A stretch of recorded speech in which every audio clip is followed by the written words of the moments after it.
Well, good day, friends. I hope you're doing well. I'm Franky, and this is the Think Tank. Well, I was going through and did a video earlier this morning, and just as I was getting to release it, this information came out. And once again, I thought maybe we would go through it. Kaylee's dad is pissed, and he's venting his anger. So this is what we have. Idaho murders, father of slain victim says she had big open wounds, and he is calling the police cowards. We'll go through this briefly. Making some potentially bombshell revelations. He tells Fox that although the coroner says all 4 victims were stabbed, he doesn't think that his daughter Kaylee and her best friend died in the same way. He also says he believes both of them were targeted. Police have not named a suspect, announced any motive for the killings, or found any murder weapon. Joining us now is Phil Holloway, criminal defense attorney and former assistant district attorney. He's also a former police officer, so clearly he knows a lot about this and is well qualified to speak to all of this.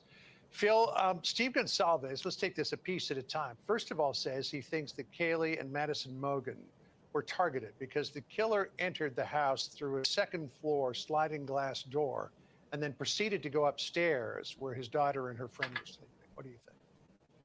Well, good afternoon, John. Of course, this is heartbreaking. And look, there is no grief like the grief of a parent who has lost a child, certainly who's lost a child in this horrible fashion. And it's natural for victims' families to get very frustrated. Those of us in the media, we're all frustrated because the police are just not releasing a lot. But we have to consider that this young woman's father doesn't have really the picture of everything that the police have. They have to keep a lot of their information very close to the vest. They have to protect the integrity of their investigation, and that means cannot release information. So what do you guys think about this? He is really going hard for more information. I'd really love to know what you guys think about this. Does he have to kind of stand back, or do you think that they need to be releasing more to him? And like what somebody's alibi might have been, or what exactly they might have found inside the house. Because if you fast forward to next week or next month or next year when they have a suspect and they're interrogating that suspect, and if the person divulges information that has not been discussed here on television or out in the media, then they know that they're on the right track and they have the right person potentially in custody. So they've got to play. Don't get me wrong, guys. I understand. I mean, I don't understand. I've never been there and never want to be there. But I do get why this father is so upset. He's grieving and he wants answers. But like these guys are saying, at what cost? It is close to the vest. Steve Goncalves acknowledged that the police weren't telling him a whole lot, but I guess he had maybe a combination of what he knew and a gut feeling as well, where he said that the deaths of his daughter and Madison Mogen did not match. He didn't elaborate, but here's what he said. Listen here. Their points of damage don't match. I'm just going to say it. Wasn't leaked to me. I earned that. I paid for that funeral. Sent my daughter to college to get an education. She came back in the box, and I can speak on that. Yeah, I sent my daughter to college to pay for an education. She came back in the box. Clearly, he is hurting, and his wife is hurting. The entire family is hurting. The families of the other 3 victims are hurting as well, and they are all frustrated. But what he said there, their points of damage don't match. It sounds like he may have some information about the nature of the wounds. He might have knowledge from, what a mortician or somebody might have told him or even showed him. But we have to consider that when you have 4 people that were involved in, a vicious knife attack like this and that died, we wouldn't expect all of their injuries to be the same. So what he said, while it's very interesting, we have to know the rest of the context to figure out what exactly it might mean. It might not mean anything, because when you have 4 people that receive stab. That is very, very true. When you have that many people with wounds, they are going to be different. Nothing is, there's no way it can be consistent. Everybody's reacting different. I am trying to minimize this a little bit. Okay. So I want to get back in here.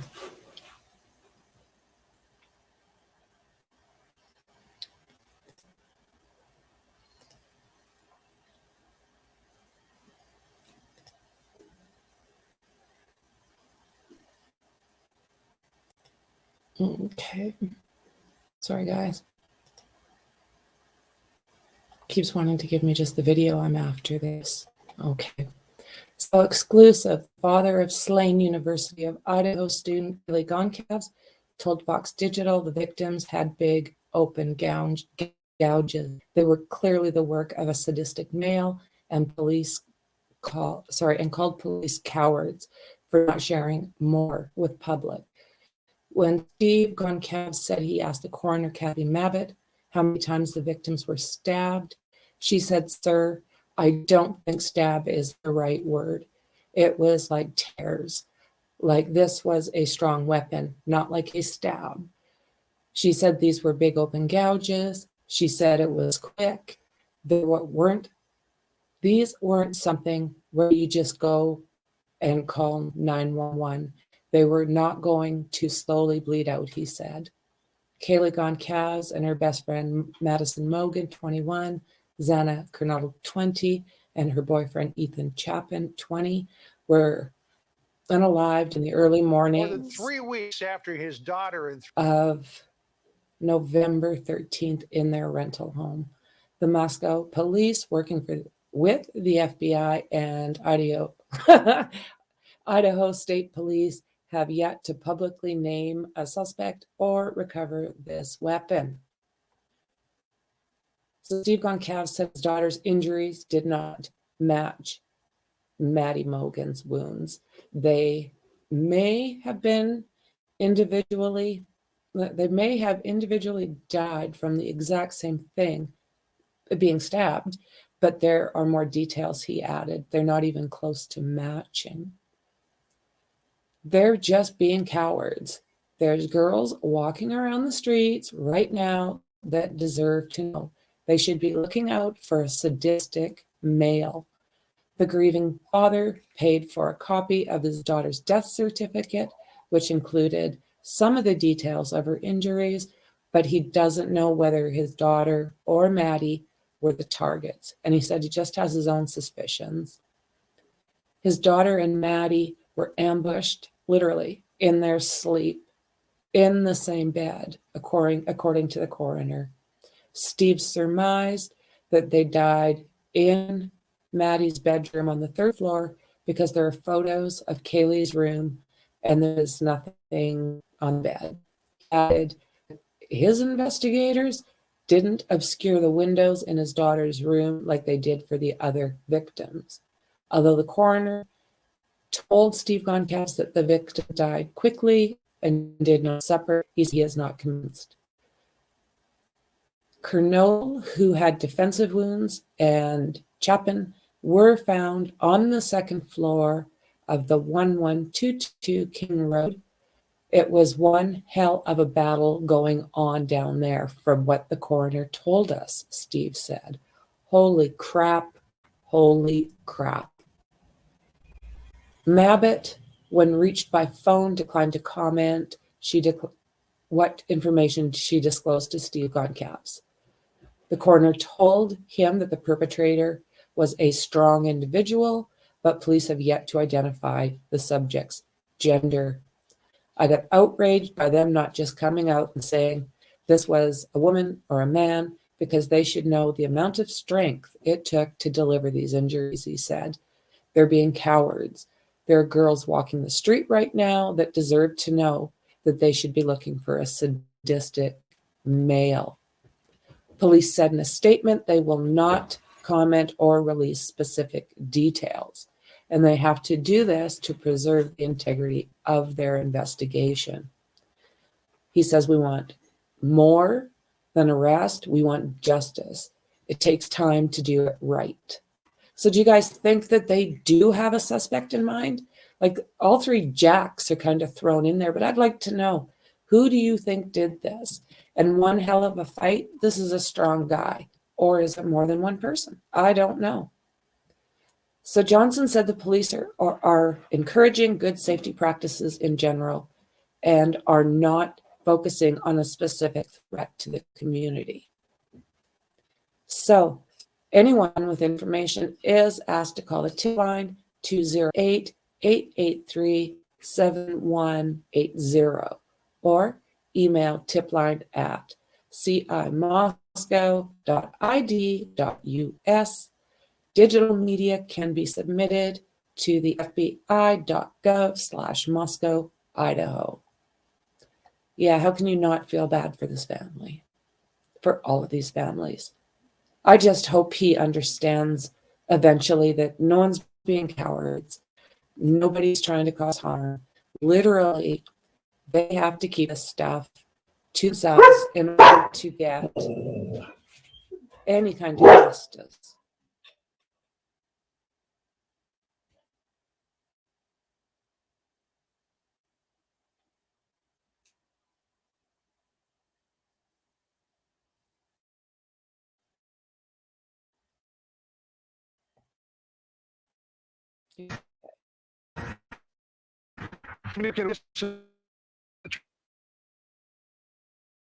Tonight is what about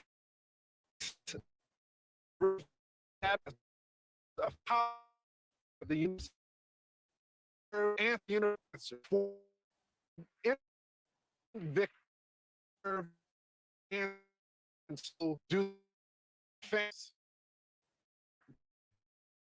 now on Kaylee all this. Thank y'all so much for being. You guys have transparent.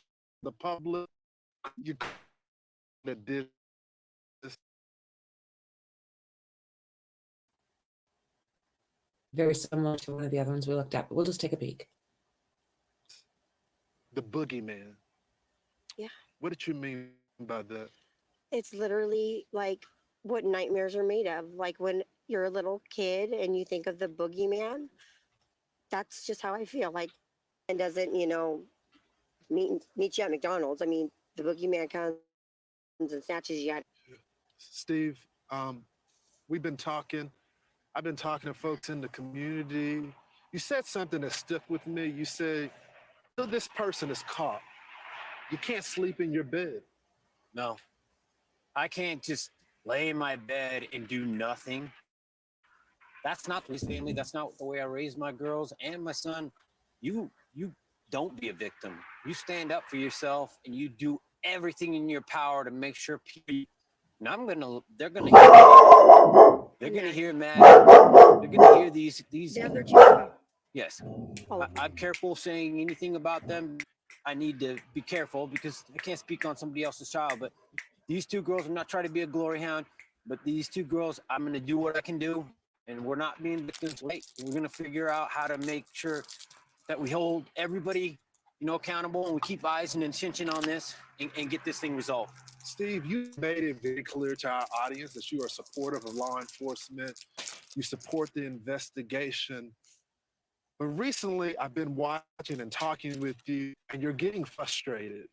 What does that frustration come from, sir?